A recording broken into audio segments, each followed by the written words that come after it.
All right, ladies. So we have with us Candy Washington, and oh my goodness, before we hit record, we just realized that we have so much in common. This is going to be a jam-packed episode of all the things that if you love what the Confident Woman stands for, if you love what we've been sharing on all of our episodes and the topics and conversations centered around self-image, self-confidence, self-love, really boosting that inner being so that you can really maximize your efforts into becoming that best and most confident self. So I'd love for you, Candy, to introduce yourself to our audience and share a little bit more about you and how you kind of came into this line of work. Yeah, so thank you for having me, Rachel. I'm excited to be here. And like you said, I'm Candy Washington, and my personal and professional purpose and passion is to add value to the lives of others through storytelling. And so the way that I got to that, sort of aha moment or understanding of what my personal purpose and passion was I went to Georgetown University and I was studying philosophy and government and I was on the pre-law track, but I always knew that there was something inside of me that wanted to create, that had a story to tell, and that really wanted to connect with people. But I think, like the majority of people out there, I also had that voice that said, well, maybe you're not going to be good at this. Maybe you're going to fail. Like, who are you to think that you could be creative? Who are you to think that you could, shine in a different capacity other than academics, where it's pretty easy. You study, you get the grades, you go to the school, you get the job, A, B, C, D, white picket fence, husband, dog, right? Pretty standard. So I had the calling within me, but then I also had the, quite frankly, low self-esteem that a lot of perfectionists and a lot of codependents have. So after graduating from Georgetown, I had the wherewithal to say, law school isn't for me, but then ended up going to New York City. I worked in PR and marketing for years. And then I still had that calling on the side that said, no, there's something bigger for you. There's something greater for you.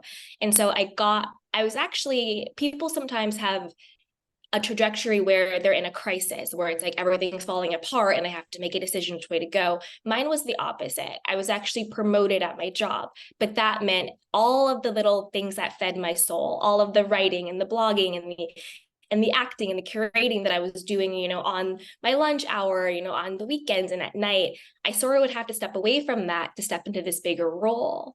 So I think that whether you're in crisis or whether you're in a, change in life, that is always a moment of choice where you choose which path am I going to take. And so I got really clear on, well, why am I here? Why is the individual known as Candy Washington on this earth? And I realized that my purpose and my passion was to add value to the lives of others through storytelling. And there were so many ways that I could do that, but not in the way that I was doing it now, because I was spreading myself too thin all over the place. So that's when I decided to quit my job and pack up all my stuff and move to LA. And then I started to do full-time content creation through podcasts and blogs and writing. But this is the rub. So when I started doing that, as an entrepreneur, working for myself and being creative, I still found that I had a really hard time setting boundaries with myself, with others, for, saying no to people, for asking what I really wanted, for asking what my rates were. So in corporate America and working in PR and marketing, I was spread too thin. But then now working for myself, I was also spread too thin, because the saying is true, wherever you go, there you are. So it wasn't necessarily the environment that I was in that needed to change. It was who I was being that needed to change. Who I was needed to change, because I was still working within that codependent mindset that I had to always say yes. I had to overperform. I had to always support others, but I could never ask for support myself. I had to be perfect. I had to figure it all out on my own. So to me, that's when I realized, oh, so no matter what I choose to do, what needs to change is who I be. And Mm. that's when I got on my journey of self-love and loving myself for who I am, and for knowing that my presence is enough, and that my value and my self-worth and, my lovability does not stem from my performance or what I give or what I do. Simply because I exist, I am enough. And so that's where I really went on my own journey of self-love. Oh my goodness. I feel like you just took pages out of my like personal diary too, not even what I share in my book, Chasing Yeah. Perfection. It's oh my gosh, I'm relating to so much of what you just shared. And I jotted down a bunch of these notes because it's like these are I mean, thank you for sharing that first of all, because it's so powerful when we can really come full circle and own so much of our being. And I think what really resonated just in sharing that stuff, you mentioned two really predominant questions that I feel everybody should be asking themselves. But the way you went about it and the way you discovered this, the first question was you were asking yourself, who am I? Like, who am I to go do these things? Who am I? And we start filling in that gap with all of our limitations, all of our fears, all of our beliefs, all of our experiences. And we limit right there because we can't imagine that we could be something great. We could be living on purpose, something higher in our calling into something greater. So when we look at that from that perspective, it's almost like we just shrink ourselves. We play small. We put ourselves in these confined boxes. We go back to that laundry list. That's kind of the quote unquote the American dream. We're checking all the boxes, doing the things. But at the end of the day, then when do we pick ourselves up and say, wait a minute, is this my life? Is this real life? Like what is Exactly. happening here? And we lose ourselves. We lose our identities, we lose our ambition, and we lose those lofty goals and the dreams that as children we were encouraged to think and dream, and we could be anything, right? Like nothing's off limits, but somehow we go through life and we have just limited whether ourselves, our society, peers, norms, all this stuff. If we don't get that upper hand, we will continue to shrink, shrink, shrink, shrink, shrink. And that is not something that's conducive to our purpose and our calling, which is really what today's conversation, from what I've sensed here, it will be more about that because you found yourself. And I love that you flipped that script and it wasn't no longer the who am I? You said, why am I here? Because Yeah. when you could shift from the who to the why, it takes that whole focus off of you and it becomes something greater and bigger and becomes about a we. And it shifts the whole paradigm, it shifts the whole perspective. And now your mission becomes something greater that you're stepping into this calling. And in the calling isn't about the limits, it isn't about the experience, it isn't about all these things. It's literally what you said, who do I need to be? And Exactly. that being is so profound, and that is the journey. So Hmm. I'd love for you to share some more about that journey. What, obviously there's struggles, there's challenges, there's a lot of darkness in that journey. But Yeah. man, oh man, does that light shine so bright once you get to that other side and you are just like, thank goodness for that hardship. Thank goodness for that darkness. Thank goodness for a season of self discovery because now there's so much beauty and passion and purpose on that other side. So, share with us a little bit more of that journey. Absolutely. I think and when you said about the darkness, I mean, I'm going to say a lot of cliches and a lot of buzzwords, but I'll bring them back home because they're true. They're cliches and they're buzzy for a reason, right? And it's like seeds only grow in the dark. So you need those dark moments to cultivate and to bring out the potentiality that lives within you because you are the seed of your own life, right? And seeds only grow in the dark. You put them in the ground in the darkness, and then they take root.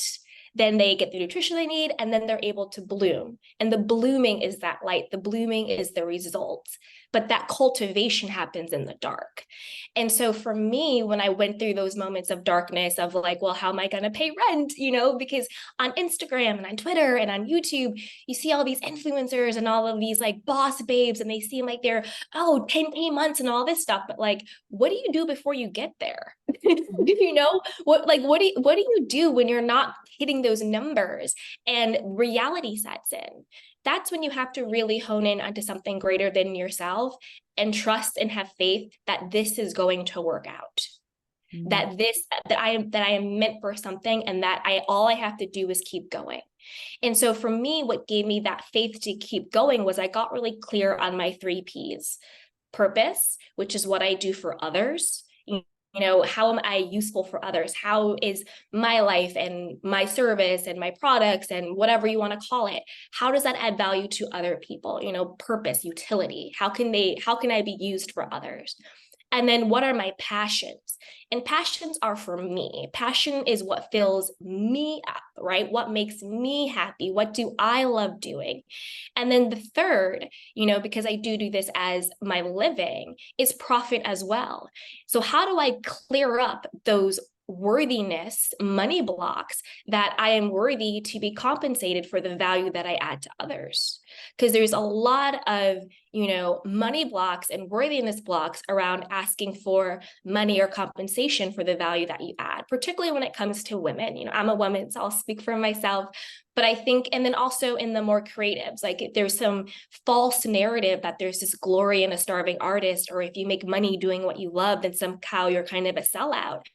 But when you really look at it, the majority of entrepreneurs or creators, male or females, who are truly successful, they are doing something that's creative and they're making a lot of money doing it. And there's really nothing wrong with it. So I had to not demonize wanting to live a comfortable, lovely life, adding values to others and making money off of the value that I add, monetizing my gift. There is nothing wrong with that. Look at Steve Jobs. He literally thought up the iPhones and the Macs and all of this other technology to create $1 billion business. And I don't think anybody would look at him and be like, how dare you charge us for iPhones? That you would never think that. Look at Richard Branson. How dare you charge us for Virgin airplane rides? How dare you charge for your gift? How dare you charge us for your ingenuity? Like, how dare you? That would never, ever happen, ever. But yet, for some reason, we're taught, how dare us ask to be compensated for the value that we add. Yeah. So I had to get really clear on, I have a purpose in this world, who I am, the gifts that I have been given, they can help people and I want them to help people. And then I also get to enjoy my passion. I get to do it my way. I get to do it in a way that fills me up too. And I also get to make a profit. I also get to make money doing what I love. Because everybody can, so can I. Exactly. And I think that sometimes when we talk about like profit or income or money, they could be triggers or sensitivity and things like that. And so how we interpret that is really a play on our own perceived value of worth. But I like that you had mentioned it, and I'm just going to tangent this here for half a second, but where we see other people doing the things and we think, well, if we need to take the course or do the program or buy the thing, that's ultimately going to get us that success and those achievements. But I liked how you brought that back and you pulled it in and said it didn't matter about that because I had my own limitations. I had my own beliefs. And what happens if I'm doing all the steps in this framework model of a course, but yet my successes are not the same as the next person going through it. So even though you can have two parallel journeys, you're going to end up in different destinations. And it ultimately comes back to, not necessarily of a money block or a worthiness block, but sometimes there's just a block in this little tweaks that have been buried because, like I said earlier, we have shrunk and played ourselves so small that we've squeezed into pieces and parts that we don't even know exist. So sometimes it's about picking up that extra stone or turning that corner, and we learn and discover and grow as we're still embarking on this journey of self-discovery. And I believe that you've never arrived. It's a constant evolution, but it's almost being proactive instead of reactive in this journey of finding our passions, our purpose, and tying it in to be more profitable. Because at the end of the day too, right? Like you said, we got to make money, but we got to make a living of it. And if we're doing this from a place that's like intentionality, we're being honest, we're holding our gifts, we're putting ourselves out there, then that's exactly what is supposed to happen, is that you have something where people can really relate and it's a value exchange. And I think that ultimately it's not just about the money or asking about the money, but it's understanding your unique gifts and think of it as an invitation to exchange values, because you got value, I got value. It's just we live in a system where it's money now instead of bartering, or, I'll trade you my sheep for your cow, or, it was different things like that. And so getting back into the whole money thing, we have to almost take that layer and peel back a little bit further and dig deeper into what it is that you don't feel comfortable asking about. And maybe that's the difference, is you're taking a little bit of a path that's a little bit off the beaten path of where you need to go, and you have to rediscover that part. So now you're like, oh, now I feel really confident because I'm aligned with what that is that I have to offer. So there's just a few different lanes that we could kind of pull in and bring this back full circle. But I do like that you had mentioned, those three different things. Having that clarity allowed you now to fully step into that uniqueness about you, and that became part of your self-discovery journey. So if you don't mind sharing a little bit some of those journeys that led you to that path. Yeah, so I think some of the journey that led me to the path was really when I quit my job in New York and then I moved to LA, and I had to learn how to support myself without that sort of safety net, because when you do work that 9 to 5, that every 2 weeks you're getting your check, you're going to go in and you're fine. When you're working for yourself, it can be a little bit scarier. So I think really learning that it will be okay. Mm-hmm. I think that was really one of the biggest things, because in those moments I would have fear, like, what if I don't? What if this doesn't work? What if I don't get another client? What if I don't get another brand gig? What if nobody buys my course? What if nobody listens to my podcast? So in those moments of fear, I just had to switch it to, but what if they do? What if this was easy? What if this worked out? And I think that really taught me to learn to be more compassionate towards myself, and also to really look at life, whether it's personal or business, from a place of curiosity rather than fear. Mm-hmm. Because I think when you have that fear of, what if I fail? What if this doesn't work? What if I go broke chasing my dream? What if I get the money and then lose the money? What if whatever it is, XYZ, what if I'm just not good enough in any capacity, right? Sometimes when you're in that space, it's really hard to go from fear to love. And to me, when I say love, I just mean that, like, I got this, everything's okay, we're good, it's going to work out. All those affirmations, like, everything works out for me. Like, sure, that's great when you're in that space. But I think we don't talk enough about, how do you actually get there in a real way? Because when you're in that place of fear, it is very, very hard to go to that high place of joy. I got this. So I think a way to do that in a compassionate way is to just look at it in a way that's curious. So instead of jumping from, I'm afraid this isn't going to work, I'm afraid I'm not good enough, to, I got this, everything is cool. What if you just felt like, what if this did work out? What if it was okay to not worry about this? What if it was okay to ask for help? What would it feel like if I knew that I couldn't fail? So I think getting more curious and asking yourself questions in a more compassionate, curious way is a way to transition from that place of, I'm fearful, to that place of, I am fully supported by something greater than me. Ease yourself into it. And I think that sometimes we think we have to put on this front and be so sure about everything, but that's also kind of denial, and that's also kind of delusion, and that's also kind of a way to numb the fear without actually processing and working through it. And I think the way that you process and work through the fear is being curious that perhaps things could be different. Perhaps I could feel differently. Perhaps this could work out. What if I did run out of money? What if nobody did buy my book? Well, then I'll just try again. Then something else will happen. Then maybe I'll have learned this. Then maybe that's just data. Maybe that's a great experience, right? It doesn't have to mean that I am a failure. It doesn't have to mean that I am not good enough. What would it feel like to not identify with my success? What if my success could be something? And what if I could be something else? So that was another thing I really had to learn how to do, particularly when I was doing more of like on-camera hosting and things like that.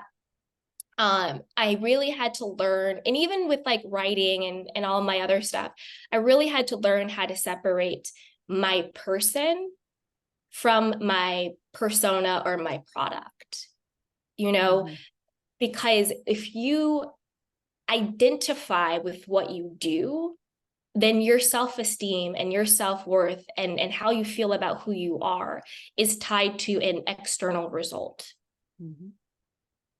Yeah. And when anything is tied to an external result, that's just an internal chaos. That's like when Brene Brown says, that's when you're always hustling for your worthiness. You'll be exhausted because what you're looking for is outside of you, and that you can't really control. But your true value as a human being, as a person, is within you. It's intrinsic, it's divine. And that is what is unshakable. And the beauty of that is that no one can give it to you and nothing can give it to you. If I, am a multimillionaire entrepreneur, I'm still as valuable as a human being. If I'm just working a regular, 9-to-5 job, doing whatever, I'm still as a human being worthy and valuable and enough. So the beauty that no one can give it to you means that no one and nothing can take it away. And that has what has become my anchor. So when I still have, and I'm still, a human, so I still have those fearful moments, even when everything's going great. What if this all goes away? What if this, whatever it is, you still have those fearful moments because you're still a human being. But now when I have those fearful moments, I have the tools to work through them in a way that affirms who I am, that is compassionate and graceful with who I am, versus thinking I have to be perfect or judging myself or criticizing myself or negative self-talk. I can work through it in a self-compassionate way. So for me, that was kind of that journey. And when we're talking about, when we're kids, we're like, oh, we can dream big, we can do anything, right? It's like that because as children, we love children simply because they exist. If you see a little 5-year-old laughing, you're like, oh my God, you're the cutest little thing. I love you so much, simply because they exist. But for whatever reason, when we become adults, the first thing you ask someone is, oh, what do you do? So that is a signal that our value now has shifted from who we be as children to now, what do you do as an adult? Right. And I think as adults, we need to hold on to our worthiness and value for who we are. You would never walk up to a child and say, so what do you do, little girl? Because I'm going to judge you on what your title is. Never, never.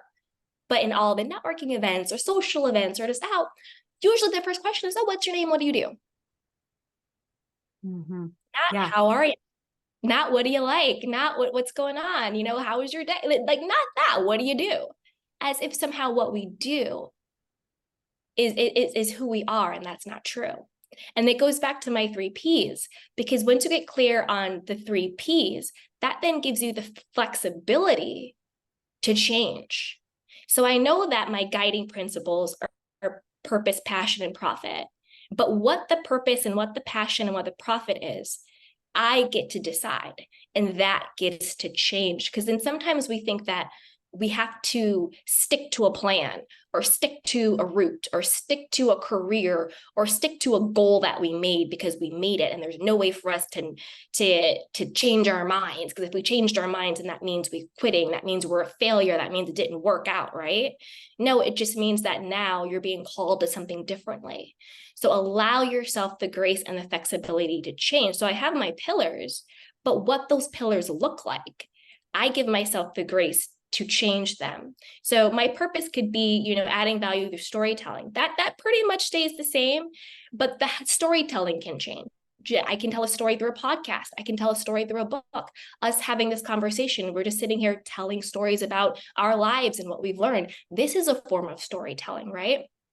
It could be in being in a movie. It could be doing whatever, and then my passions, they change all the time. Sometimes I'm passionate about watching The Real Housewives on Bravo because I just want to veg out and watch that. And it's just whatever. Sometimes I'm passionate about reading self-help books because that's what fills me up, whatever it is. But I allow myself, and profits definitely should change, right? You should want to be creating more, each quarter or each year or whatever, however you decide to do it. You don't want to be making the same amount year after year, unless you want to, that's totally fine. But usually you want to see some type of growth or whatever. So if I want to see growth in one area of my life, why do I think I have to be beholden and stuck in something in all the other areas? So I also allowed myself to grow and to be flexible in that. Like I used to love acting, but for the past year or so, I'm like, it doesn't really fill me up. I'm not really, it's not really doing it anymore. And instead of thinking, oh, well, you don't want to do it because you're a failure, you're not this huge star, or you're not this, you're not on a show, you're not blah, blah, blah, blah.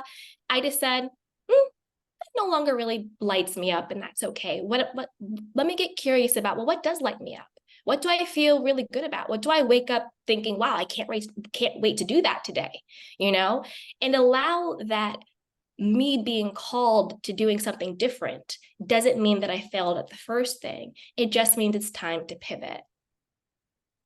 So this has just been an incredible, I mean, I'm just literally taking notes. I'm absorbing everything that you're sharing, and I had to squeeze in a mute on my mic as the sirens are going, but this is real life. And I love that this is just such an open and honest conversation. And to your point is, this is why this podcast exists. This is about this narrative and the storytelling. And like you, I had to get really crystal clear on that as well.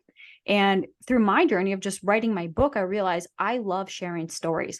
And it's not just about me and my experiences, but how do I really tap into that lesson and pulling in all the quote unquote failures that I believe were failures. But now when we look at it from, we really, this whole journey and through, and, to sum it up is, when you recognize what isn't working or where you're meeting resistance or discontentment or just feel out of alignment, we easily just flip the script. We take what wasn't and we flip it on its head.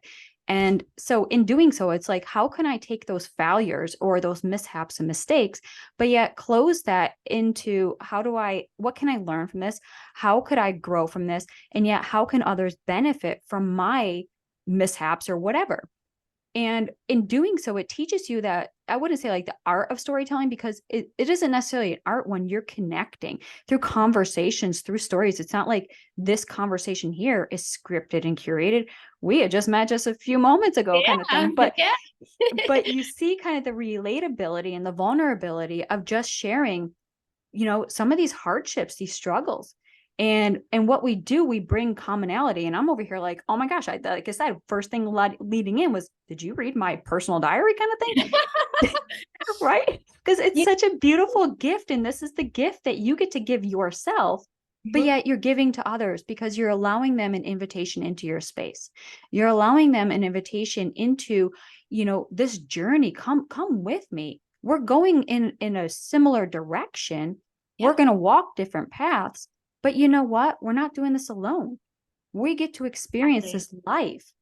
And a couple points that you had made, one for it's really, my common core is like, listen, at the end of the day, I absolutely hate labels. I hate boxes. I hate rules. I hate all those things that just shrink you.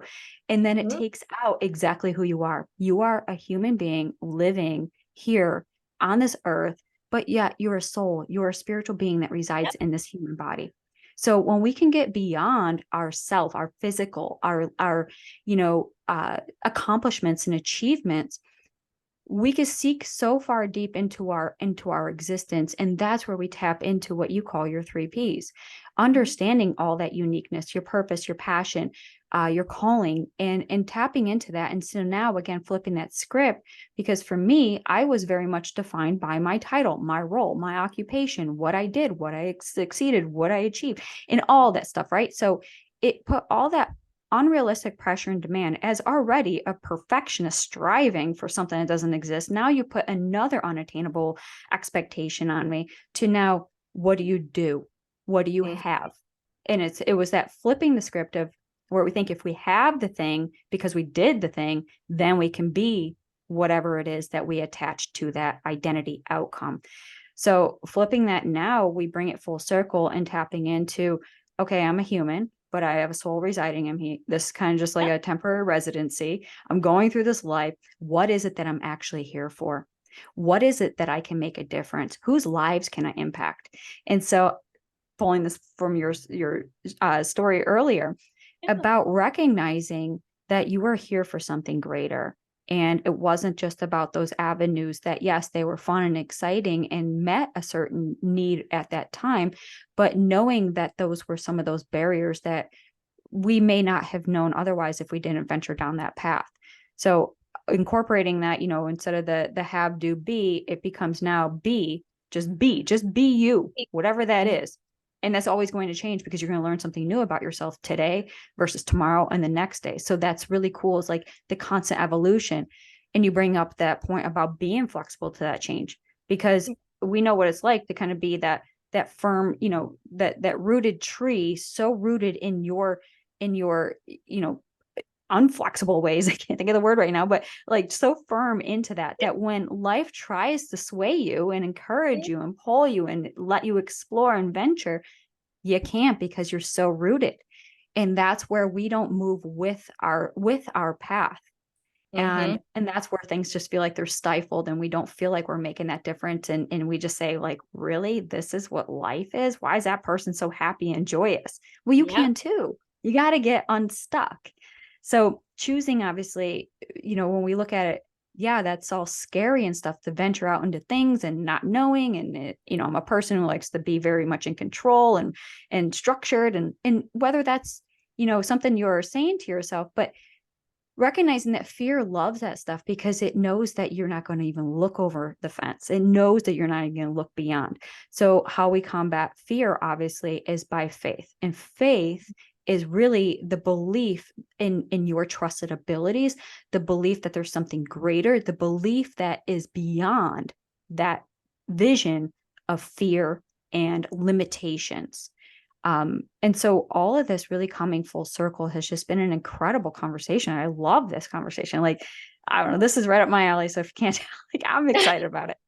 But when we talk about those labels and identities and where we find our value and that perceived sense of self-worth through our doing, how that just limits us, right? And so what would you say to somebody who's kind of in that, maybe they're going through that, or maybe they're struggling right now and they feel they're meeting at the end of the rope and they're just like, I can't believe this is it. Like, there's got to be something better. There's got to be something more for me. What is that?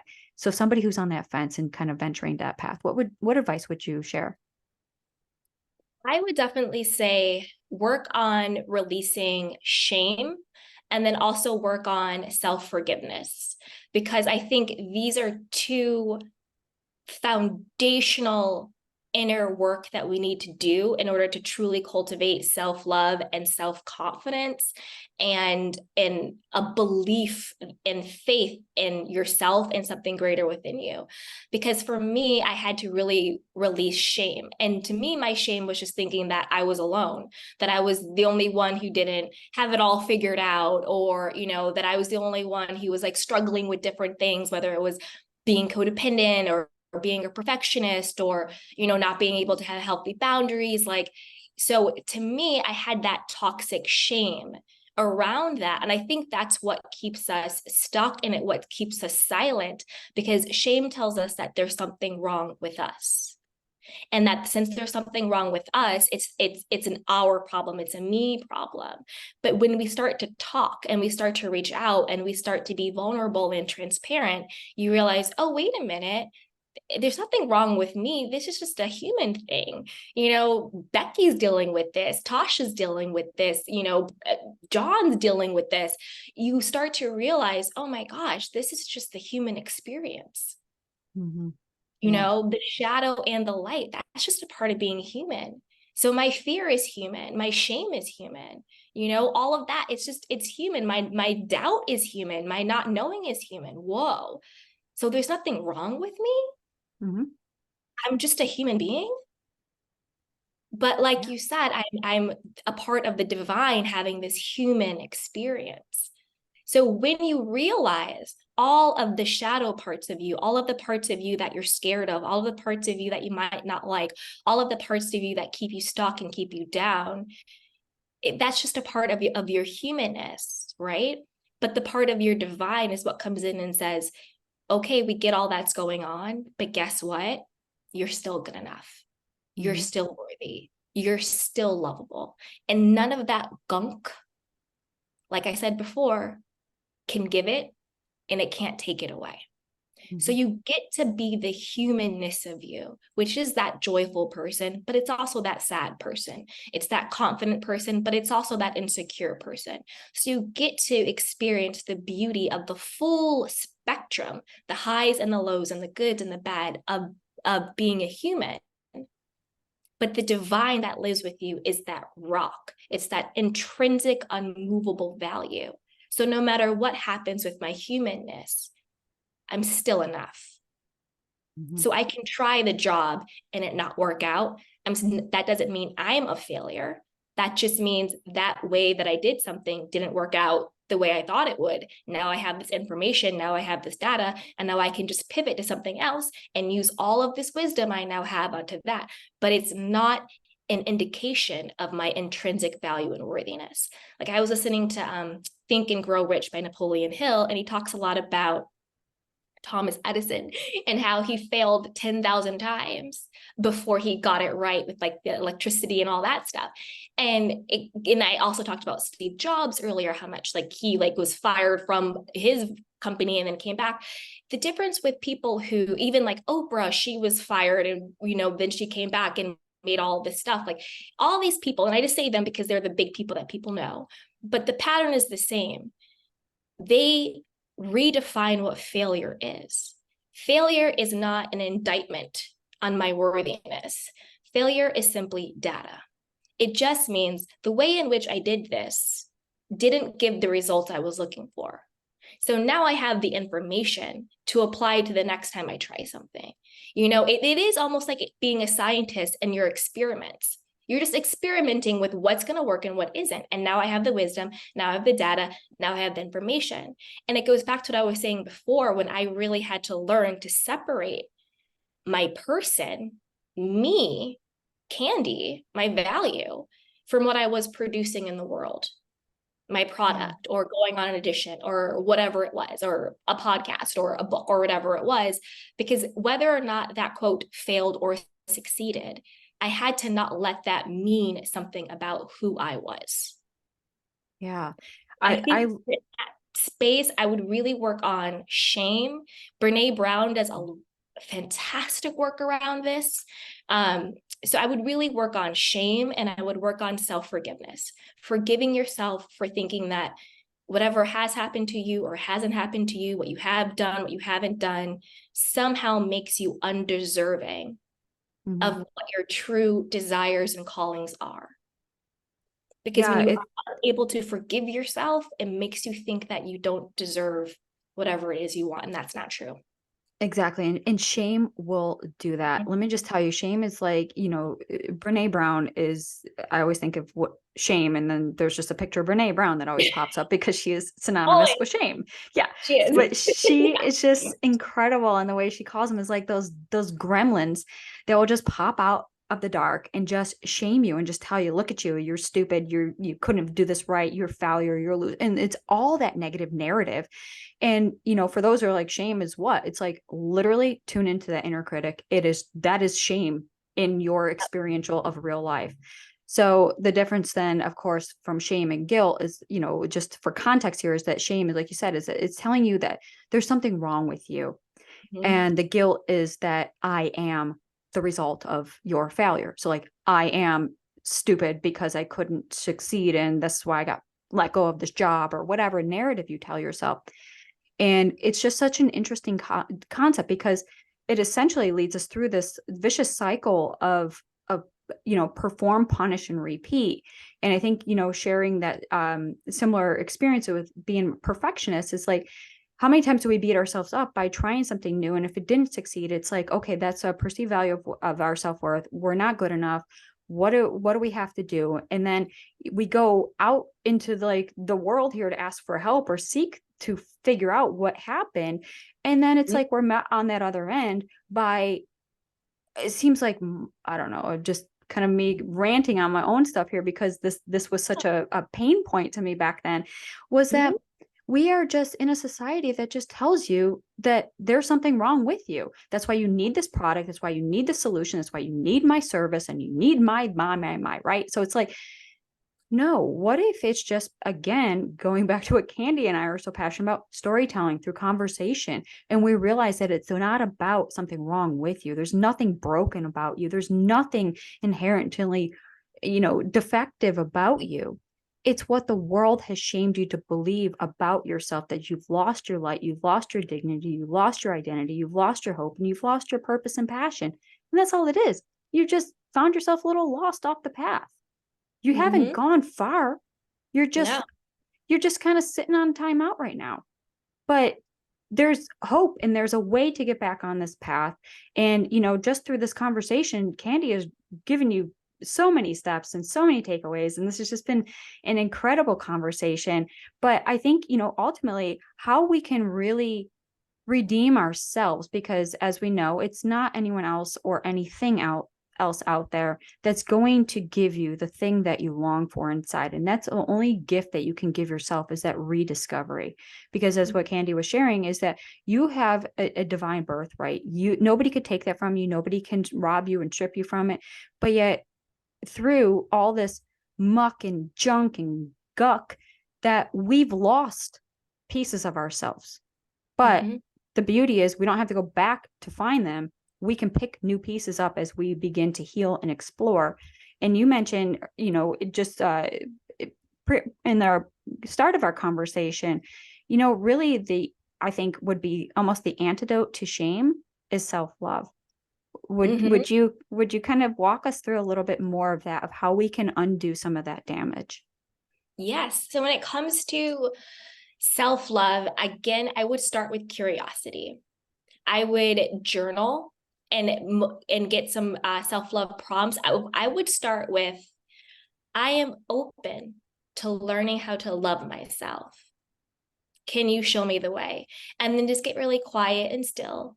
And then just let the divine, your higher power, infinite intelligence, whatever you want to call it, just work through you, because all of your answers are always inside of yourself. So just get curious, because again, sometimes it's hard to go from that feeling of shame to, oh, I love myself. So the way you work through it is get curious. Well, you know what? I'm open to it. I'm open to loving myself. I'm open to learning that I'm enough. I'm open to learning that I'm always divinely supported. I'm open to learning that at the end of the day, everything will be okay. I'm open to learning that there's nothing wrong with me.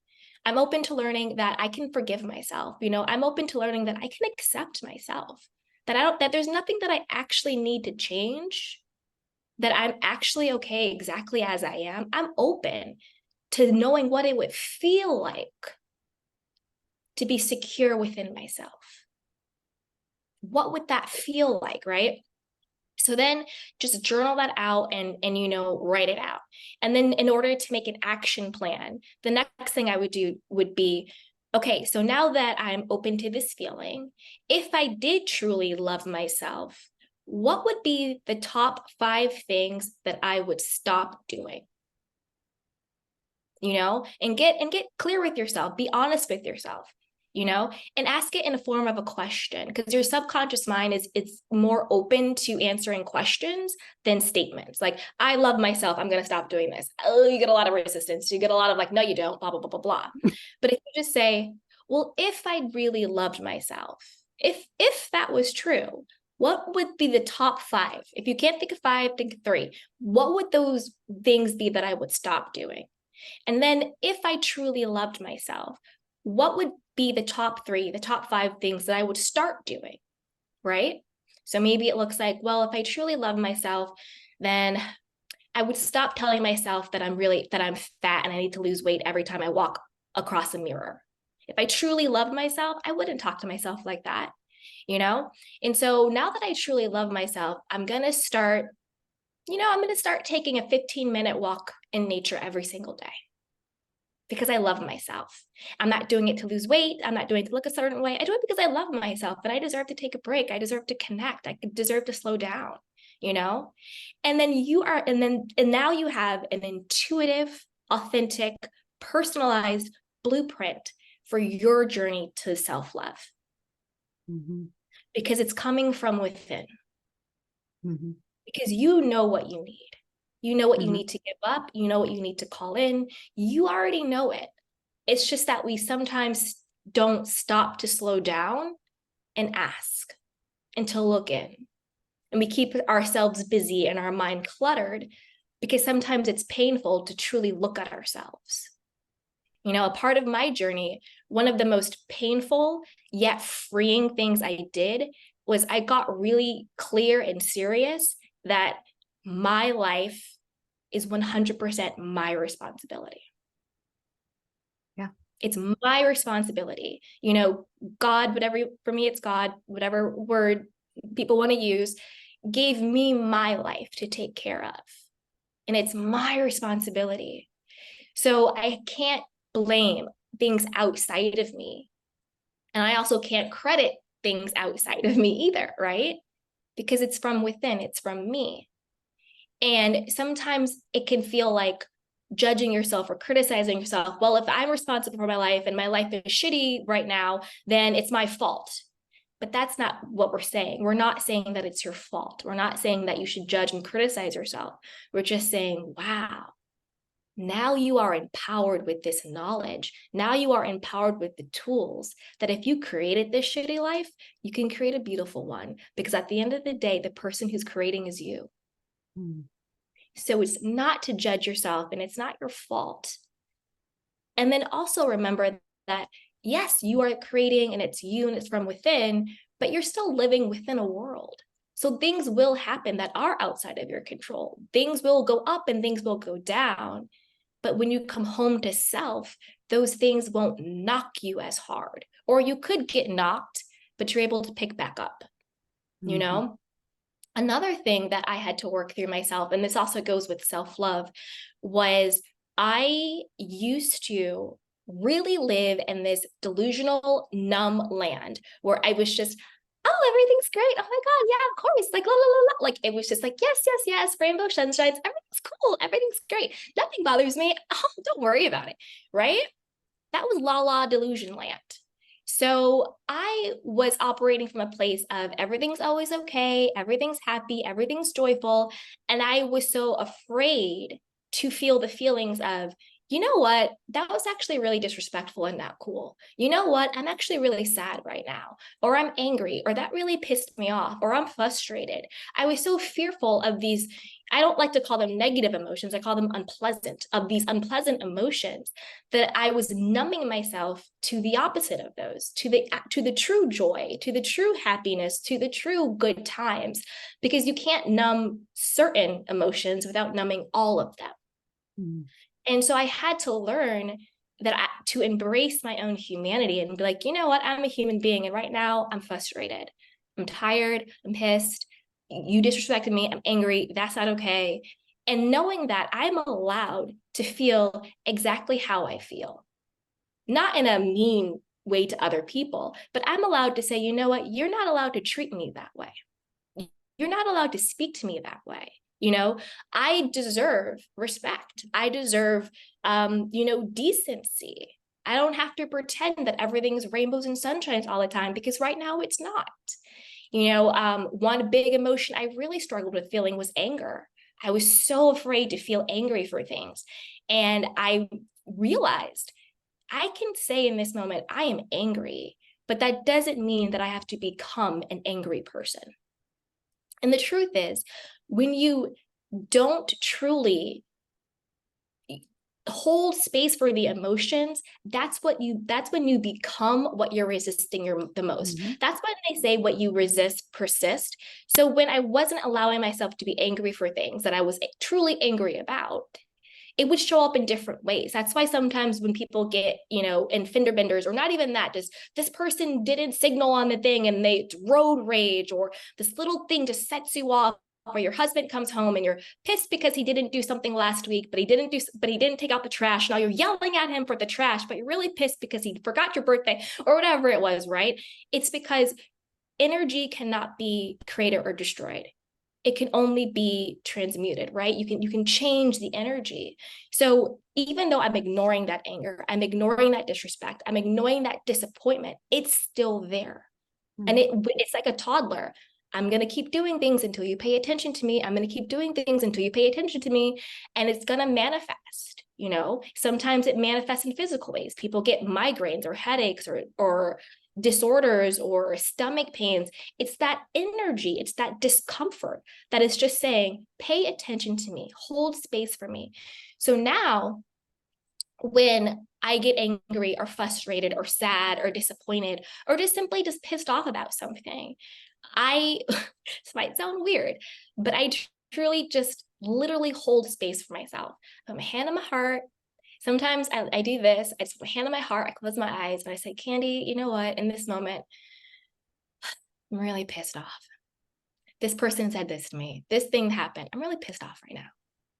And that's okay. Or you know what? I'm really angry right now. My sister was really, really disrespectful to me. I can't believe she said that to me. I'm really angry. You know what? That's okay. That's okay. That's okay. And I just sit there and I literally hold space for it until that energy transmutes into something else. Mm-hmm. Sometimes I laugh, I'm like, oh, fine, whatever, I'll let it go. Sometimes it's neutral. Sometimes it's whatever it is. And sometimes I have to do this more than once if it's something really big. But I've learned to hold space for myself and for my humanity instead of trying to pretend like nothing bothered me. Because if nothing bothers you, then you're not a human being. And that's not true. We're all human. So for people who are looking to start their self-love journeys, those are things I would do. I would really look into shame. I would really look into everything Brene Brown. I would look into self-forgiveness. I would look into journaling, being open to what that means, like create your own blueprint. What do you want to stop doing? What do you want to start doing based on your own intuition? I would start to hold space for those unpleasant big emotions that might seem scary, but know that you can work through them. I would reach out for support, whether that's a counselor or a therapist, a spiritual guide, whatever you feel comfortable with. Don't think that you have to do this journey by yourself, because you don't.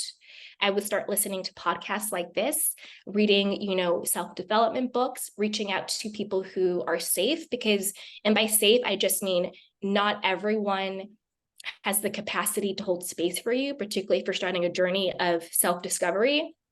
Because usually when you start self-discovery, you start saying no, you start standing up for yourself.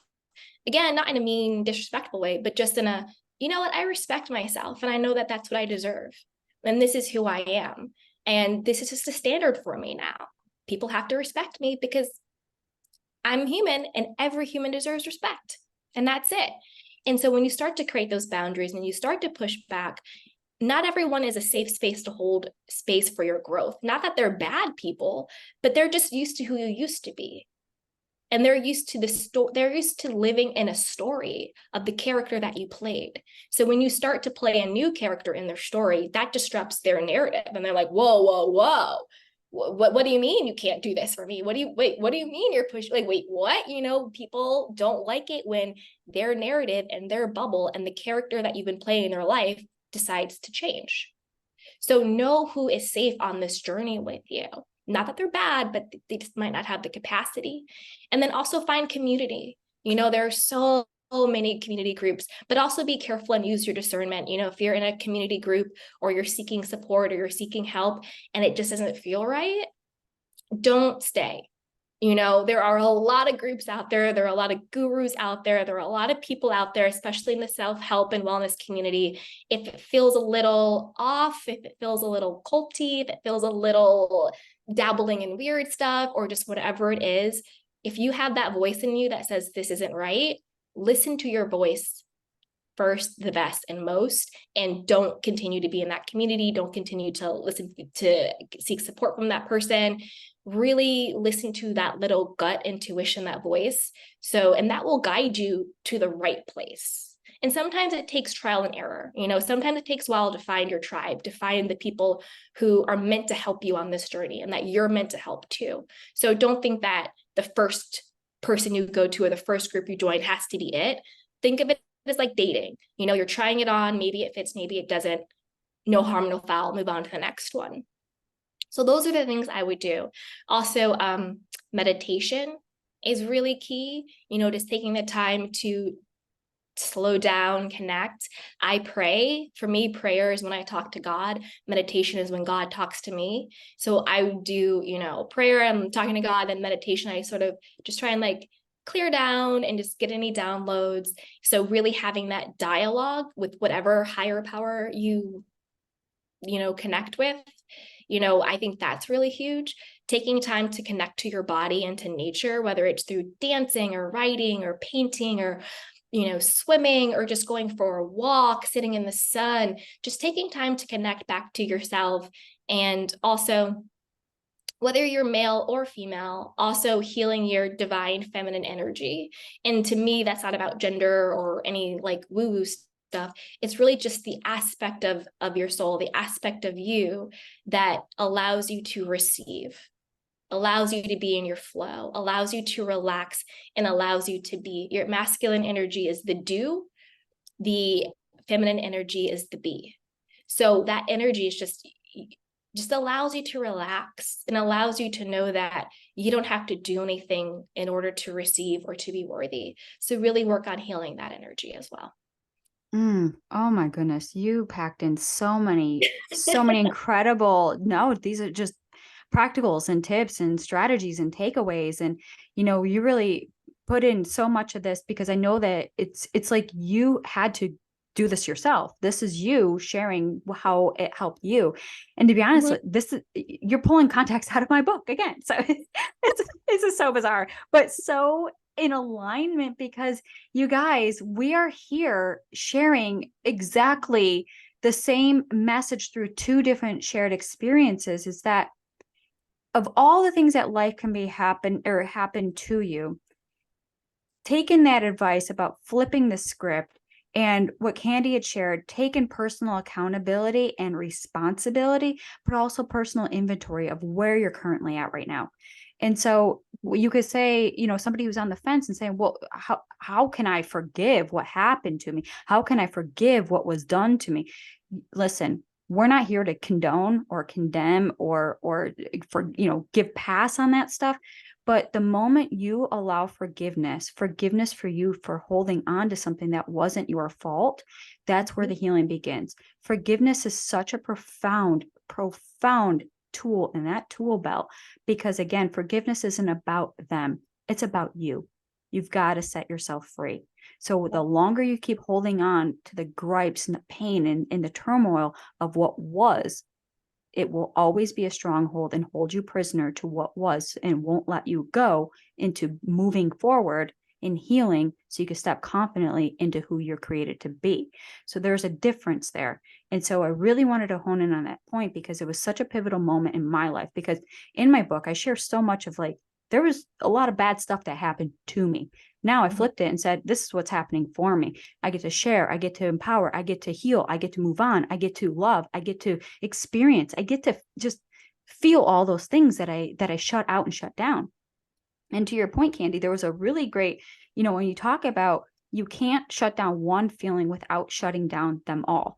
And just a quick little story here, because this was such a breakthrough moment in my personal growth journey was I had so much pain in my life. And I prayed almost every day, like, I don't want to feel, just numb me, numb me, numb me. And to be honest, I got what I wanted. I felt nothing. And some people are like, how do you do that? I want that. No, you don't. Because in doing so, I numbed not only of the bad feelings, but the good feelings. I built a wall so high, I barricaded myself. And I remember telling my my mentor at this time, and she's like, so what do you feel when you built this fortress? I said, safe and protected. And she goes, from who? And I said, whatever's on the other side. She goes, but isn't on the other side where you want to experience the connection, the love, the belonging, the forgiveness, the healing, the joy, all the things that you're longing for? Are you going to find that in your little self-made fortress? And I said, well, no. And she goes, then what do you think has to happen? I said, I have to tear down some of these walls. And she said, exactly. And so we worked through that. We worked through the healing. We worked through that. The things that I felt I had to protect myself from, because on that other side is where I really got to experience what I needed, but yet I had to give myself that forgiveness and the healing first. So don't think that the people or the world owe you anything, because they don't. Again, tying this back into your divine birthright, nobody can take it from you and nobody can replace it. Nobody could do anything about that. That's you and unique and only to you. And that's where, again, when you get to have this privilege of really getting to know the intimacies of who you are, oh man, is it a beautiful relationship with you, right? Yourself. So to piggyback off of what Candy was sharing about self-love in respect in all the things that we deserve, again, we can't get that if we aren't giving it ourselves. So Yeah. we can't, again, look from the inside and project and say, this is what you, all the people that, you know, in our life should treat me this way. It's now about showing up in the being and the intentional and how you are, like you're living in this you know, holistic aspect of who you are in this divine. It radiates out to people, and it's now you're attracting people into your space. So you don't have to go tell all those people who did you wrong, you deserve to treat me this way. Listen, they got their own crap, we got your Yeah. own crap, but it's ultimately at the end of the day, how are you being for yourself? How are you treating yourself? And it goes back to that golden rule. You know, you can't expect others to treat you any way that you haven't done for yourself, and vice versa. So it just allows you to tap in to be so ingrained with the love and the compassion and the forgiveness and the empathy and the respect and the dignity and all the things of self. So whatever we're seeking externally is ultimately found within. So that's also your measure of perceived value of respect. So when we talk about perceived value of worth, it could be worth in love, worth in respect, worth in dignity. So what is that measure and level that you're willing to give yourself? Because we can't expect, for example, if we're only giving ourselves like a 3% of our love, can we expect our husband to give us 10? We don't even know what's beyond a 4 at this point. So what is that expectation? We have to give ourselves that. So if we want that 10 from our husband, we better be giving ourselves that 10 for ourselves, because now we have a measure to know what is feeling like we're actually being met. Our needs are being met. So wow, this has just been an incredible conversation. I know that we're going to carry this on into a whole nother space, but just, you know, as we bring things full circle, and I do want to leave to tie in my last kind of words on this part before I have Candy close this out here, is that at the end of the day, it comes back to you, right? So you have the power to create your own story. Whatever you don't like in those people's lives, they don't like about you in your life, doesn't matter. That narrative, you get to flip the script and create your own story. So I'd love for you, Candy, to share a little bit more about how people can follow along with you on your journey, be a part of all this incredible work that you're doing, and just bring people up into this place so they too can fully step into their purpose, their passion, and make a profit doing that. Yeah. So before I do that, the one last thing I would say is also when you're journaling and thinking about your self-love journey, a great prompt would be, what would it feel like to feel safe within myself? Because Mm-hmm. I think that's one of the keys that's missing. We don't think it's safe to feel within ourselves, and that's why we seek outside ourselves for safety. But this safety comes from within, and then when you feel safe within, then you know what places to seek that are safe without. So I would say that. And then if you guys want to join me, you can listen to my podcast. It's The Soft Life with Candy Washington. We talk about self-love. We talk about healthy relationships. We even do a little manifestation, but in a very practical, down-to-earth way. And you can also get my courses and a free self-love guide on candywashington.com/courses. Oh, and Instagram Awesome. at Candy Washington. Oh, awesome. So all of that will be in the show notes below. So be sure to check that out. And of course, connect with Candy. Let her know how you found her, and let her know how this episode lands. And, you know, of course, even the same with us, the confidentwoman.co. And of course, mine is I am Rachel Brooks. So we put out this content really for you guys to know that, you know, we feel you, we get it. Like this is, we don't just create this space as creators just for the sake of nothingness. This is something that you know, we've tapped into our passion and purpose. And so this is part of what we do and how we show up in our spaces as well. So if you like this, you know, be sure to follow us, share this episode, and hopefully that'll help impact somebody else's life as well. So thanks again for joining us. Thank you so much, Rachel.